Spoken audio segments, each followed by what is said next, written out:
व्यक्ति का अंतःकरण तो साफ हो जाता है, साथ ही उसके पूर्व जन्म के जो आने वाले दुख हैं उन दुखों से भी उसको मुक्ति मिल जाती है। क्योंकि पहले जन्म के जब पाप नष्ट हो जाते हैं तो बुरे कर्म अपने आप कट जाते हैं। तो इसलिए जैसे हम कोई भी सफर को तय करते हैं पैदल, वाहन से या हवाई जहाज से, तो सब में अलग अलग अंतर आता है। हम पैदल चलते हैं तो, वाहन से चलते हैं तो, और हवाई जहाज से चलते हैं तो समय में अंतर आ जाता है यात्रा के। तो इसलिए जो व्यक्ति संसार में आकर के और किसी भी प्रकार से परमात्मा की तरफ चलने की कोशिश करता है, उस व्यक्ति की यात्रा पूरी हो जाती है जीवन समाप्त होने के पहले ही। और उसका जब सारा पाप कर्म नष्ट हो जाता है तो ऐसा व्यक्ति अगर जन्म भी लेना चाहता है ऐसा परिवार नहीं लेता है।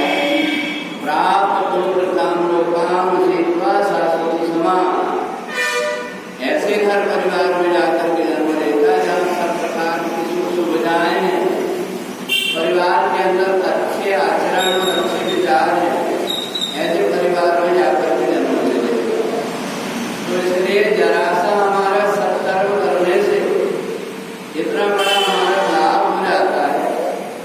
जीवन के दिन तो चाहे हम बैठ करके गंवाएं, चाहे कुछ काम करके गंवाएं, बीता हुआ समय कभी वापस नहीं आता।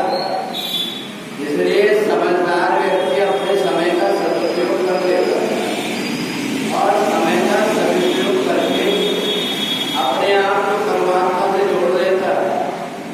संसार को व्यक्ति जब देखता है कि संसार में व्यक्ति नाता तभी तक रखता है जबकि उसका कोई स्वार्थ होता है अपने से, और जैसे ही उसका स्वार्थ समाप्त हुआ व्यक्ति का नाता बदल जाता है, उसका व्यवहार बदल जाता है। इसलिए ये बात वेदों ने शास्त्रों ने बताया है कि केवल बिना स्वार्थ के प्रेम करने वाला है तो वह है परमात्मा।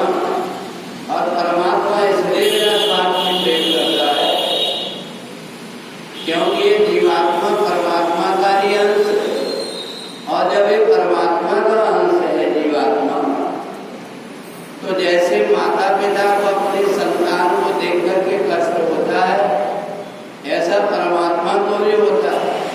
और इसलिए वो कोई ना कोई प्रकार से ऐसा रास्ता बना देते हैं ताकि वो सत्संग से जाकर के जुड़ जाए, परमात्मा से जुड़ जाए। तो इसलिए परमात्मा की भक्ति करने वाले व्यक्ति की कभी दुर्गति नहीं होती। वो शरीर छोड़ करके फिर से जन्म में लेता है, तो अच्छे परिवार में जन्म